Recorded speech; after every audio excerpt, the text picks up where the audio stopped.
Nafikiri ni sahihi kusema mwendo wake ameutembea vizuri.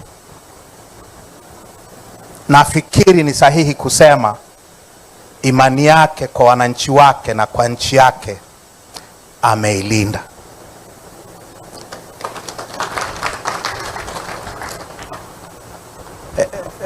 Mimi ambaye sijawahi kuwa mwanafunzi wake wa mifupa nafahamu mambo mengi sana juu ya mifupa.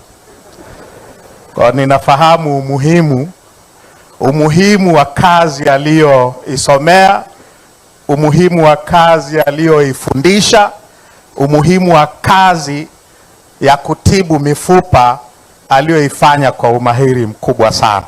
Habari hii inatokea jijini Arusha, inahusiana na hoteli ya kimataifa ya Parrot Hotel. Hoteli hii ina hadhi ya nyota 4 ya ukweli iliyopo Kaloleni jijini Arusha. Jengo lake ni la ghorofa lenye floor 13, vyumba 116 vya kulala vyenye hadhi tofauti. Hapa kuna executive suite, junior suite, executive, standard bedroom, double deluxe na twin bedroom. Parrot Hotel ndani yake ina migahawa miwili. Mmoja ni maalum kwa ajili ya kupata kahawa za aina zote. Sehemu ya pili ni ya kupata chakula pekee. Hapa kuna bar maalum yenye swimming pool iliyopo floor ya 3. Kuna kumbi za mikutano kubwa 2 na kumbi ndogo kwa ajili ya vikao. Katika Afrika Mashariki, Parrot Hotel kwa sasa ni hoteli ya mfano kutokana na ubora wa huduma zake.